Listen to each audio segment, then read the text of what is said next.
Hello and welcome to Rando Rob. Each week on Rando Rob, I'll be showing and discussing one item from my large collection of collections. New shows appear every Monday, and throughout the week, I'll be adding older episodes of Rando Rob that were previously only available to my Patreon subscribers. You can watch episodes of Rando Rob on YouTube at youtube.com/Rob O'Hara. Just look for the Rando Rob playlist. Audio versions of the show are available on my website at podcast.robohara.com or through iTunes. Just search for Rando Rob.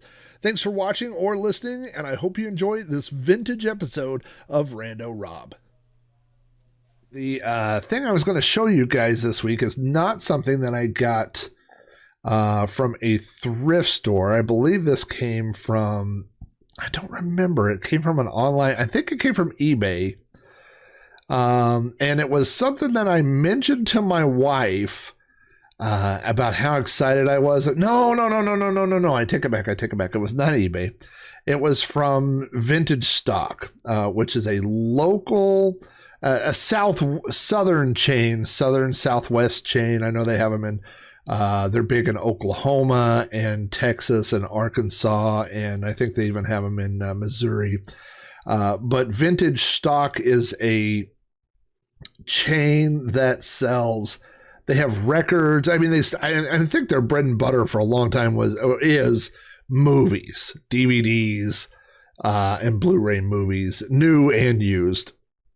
But they also have a record section now. They have a toy section of both new and used toys. So you can find lots of Teenage Mutant Ninja Turtles and G.I. Joe and Star Wars action figures that have been put in baggies, and they have some a lot of collector kind of stuff. If you were going to go buy reaction figures, this is the place you would go.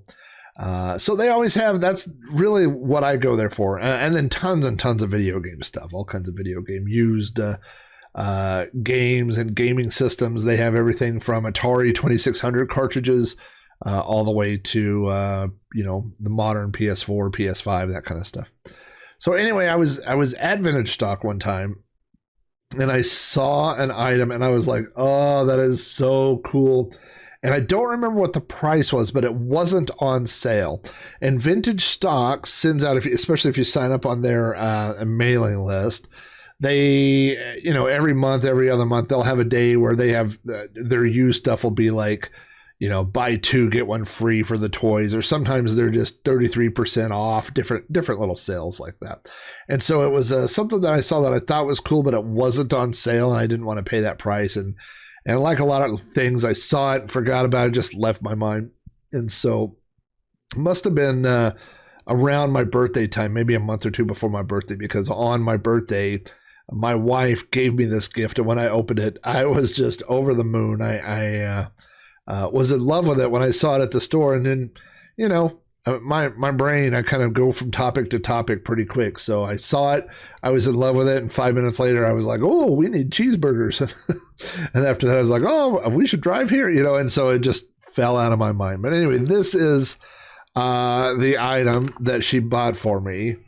This is, I'm looking for a year on this to see if I can find the copyright. There is a year on it, but I cannot read it. Maybe we'll be able to read it on the camera. Actually, it says 1982, or maybe that's a 3. One or the other. This is a vintage Dungeons and Dragons Colorforms adventure set. So there's a lot to take in here. First of all, look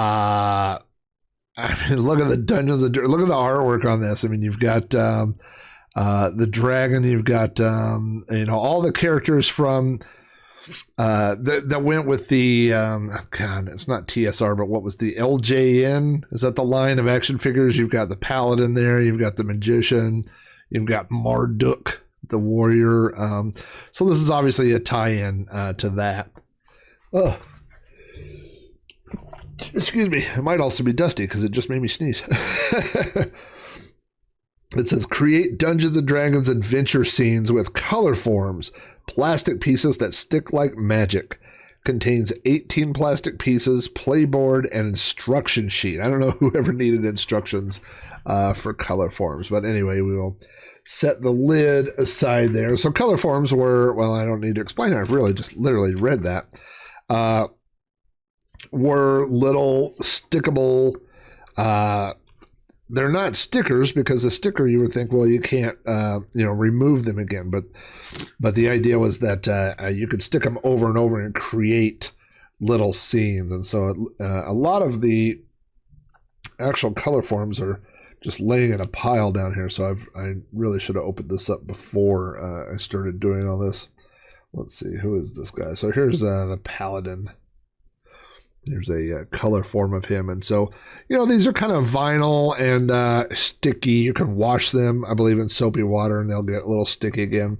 They all came stuck to these boards that look like this. You can see some have fallen off. They're down in here, and some are, you can see the shapes. And, of course, they're stuck every which way. There's a little monster skull face guy there. We'll set those aside. This is probably no longer valued, or would not be honored. This is a mail-in thing for a free poster. Man, would that be cool to have your own D&D poster? And I'm guessing it looks like the front of this booklet. This is a little advertisement booklet that reminds me of the little ones that used to come with Star Wars stuff. And so when you go through here, there's all these little AD&D figures, little miniatures that, well, those are the actual, let's see, these are the like little statue things. They weren't articulated, that you could buy. Here's D&D sets, the basic module, the expert modules, AD&D games, TSR role-playing games. What other games are in here? Gamma World, Star Frontiers, Dawn Patrol, Gangbusters, Top Secret Espionage. That was cool. And then there's SPI games, TSR board games.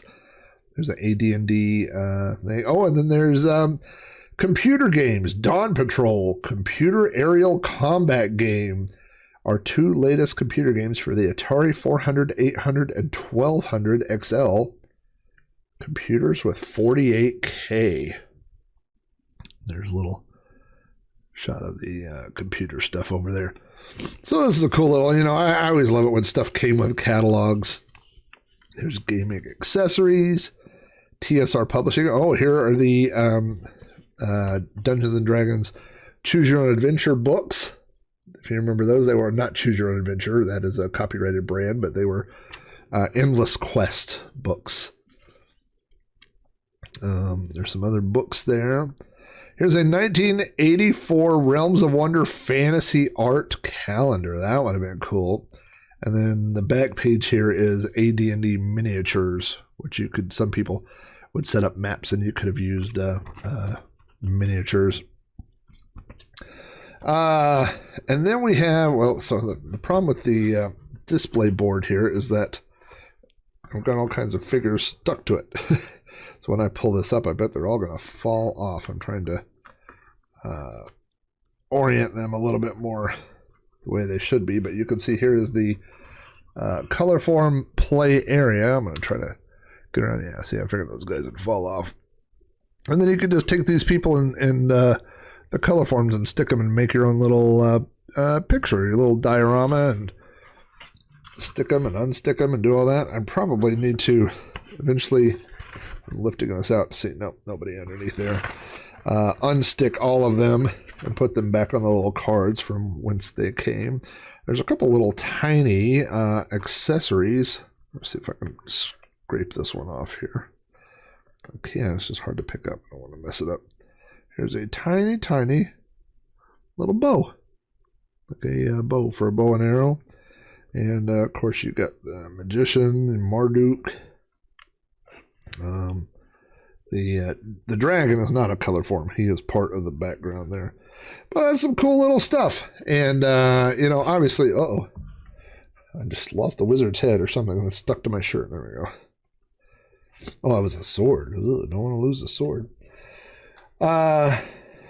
put that back in there, and then I'll show you one other thing that was here in the box. It's fairly complete, really, for being something that was so old sitting in a box. This is a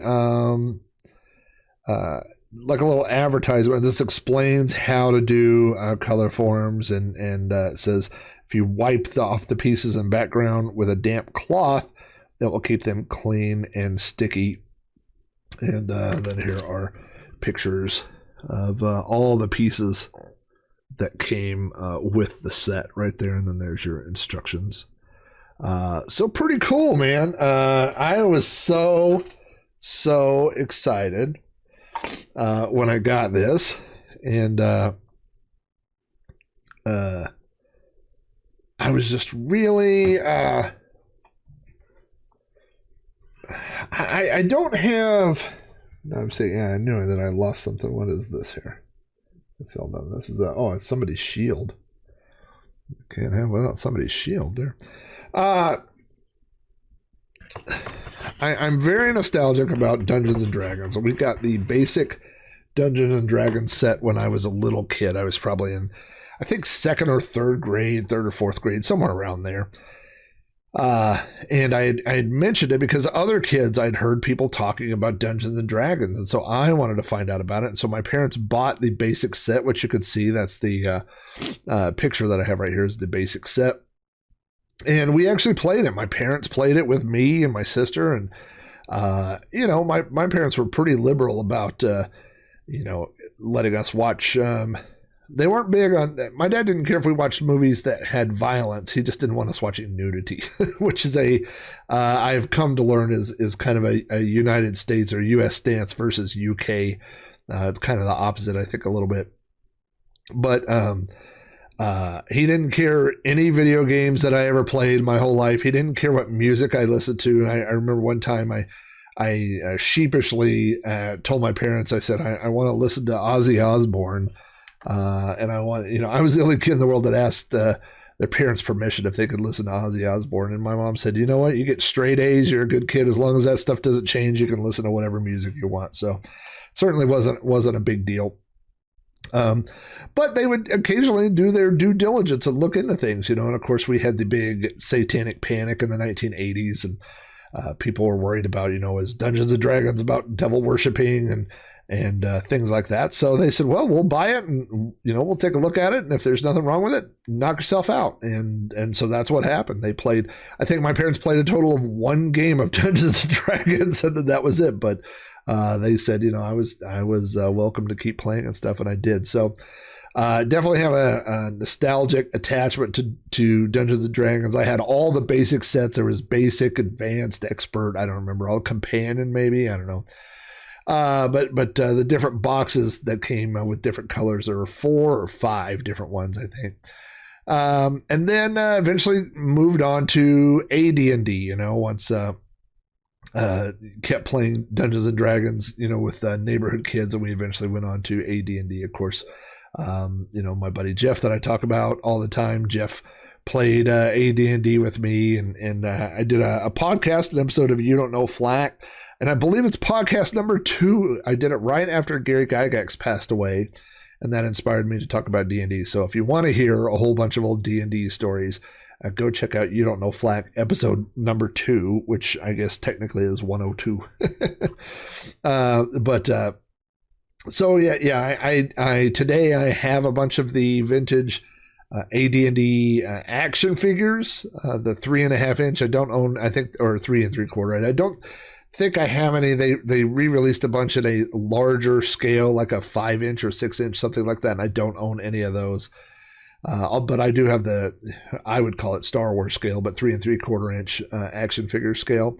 I have quite a few of those, actually. I don't think I have them all, and they're all in played with condition, But I do enjoy some of those collectible D&D type collectible things. So the only problem with this Colorforms set, and by the way, this is the only, I had Colorforms as a kid, but I believe this is the only box of Colorforms that I own. I'm not a Colorforms collector. They're out there, and you could find them on auction sites, sometimes as low as like $5 or $10, and especially the more common ones, Smurfs and Garfield and things like that.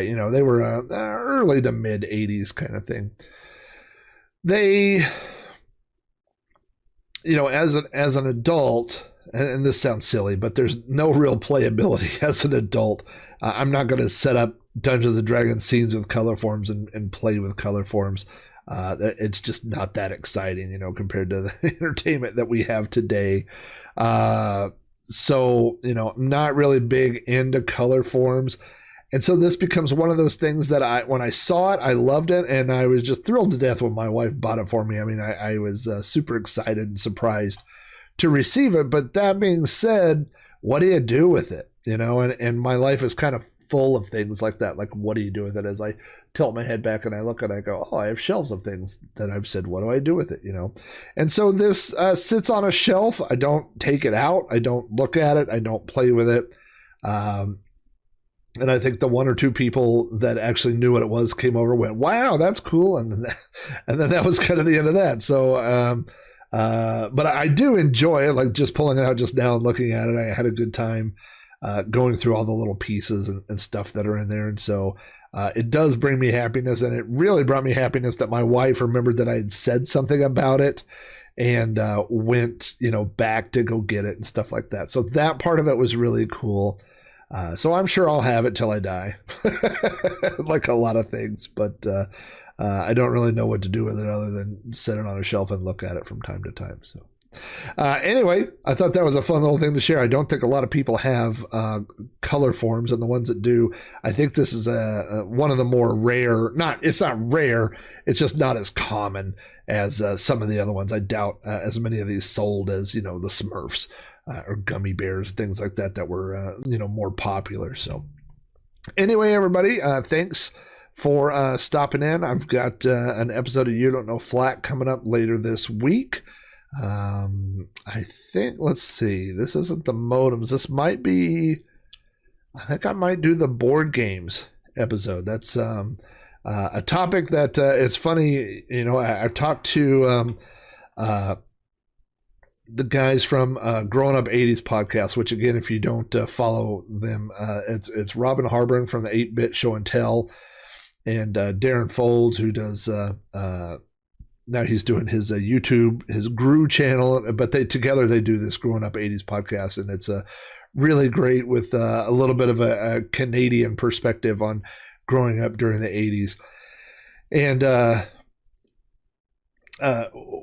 we've gone back and forth a little bit. It's been kind of interesting because, like, I did a episode on Tron, and then they were kind of inspired by that, and they did an episode on Tron. But sometimes things are just coincidental. Like, you'll do an episode. I for Sprite Castle, I just released the episode for Ball Blazer, and someone told me that another, I guess it's a YouTube more than a podcast, but a YouTube channel person released an episode about Ball Blazer the day before I did, which I've been working on that Ball Blazer episode for, over a week, almost 2 weeks. So it's kind of funny that sometimes just coincidences happen, and I made a list of You Don't Know Flat topics, potential topics, and they bubble around, and sometimes I get inspired to do one over the other. And one that has been at the top of my list for several months was board games. And so I was, one day I got a new podcast in my feed from Growing Up 80s, and it was an episode about board games. And I thought, I can't do it this week because they just did it, And of course, someone else's perspective is different from your perspective. So we all have things, our own memories and our own angles for doing things like that, and when I do it, I will definitely shout out their show and their episode, because I'm always really, like, if somebody heard my podcast and went and did an episode just like it, it wouldn't bother me in the least. But if I do one that's like someone else's, I always want to, like, call that out, that I'm aware of it, when I am aware of it, and call it out and give the link to the other one and say, hey, I got the idea from these guys, or these guys beat me to it, or whatever, So yeah, I'll definitely mention their show on mine, just because again, it was one of those things. I had 2 or 3. I had the modem episode in the hopper. I had whatever I did for 201, And then I had 3 or 4, and I was really moving on the board game one. And then when theirs came out, I thought, I better push that off for a couple of months just so they don't come out. Because this sounds, I don't mean it to sound egotistical. I don't want to take listeners away from them, just like they wouldn't. And when I say they, I'm not specifically talking about Growing Up 80s, just any podcast like that. You don't want to both release a topic of the same thing at the same time because you divide your listeners. People probably only want to listen to one or the other. I don't know. I probably put too much thought into it. I should just put my head down and record podcasts. But anyway, that was a slight diversion of saying that I'm working on one about board games. I think I have 1 or 2 different ideas that I started on that are just kind of hanging on a little bit. Sometimes I'll start on one and there's no, I can't come up with enough for an hour long or half hour long show. And so they just kind of sit there and I used to have a coworker that would say, you push these patches out and then you got to let them percolate.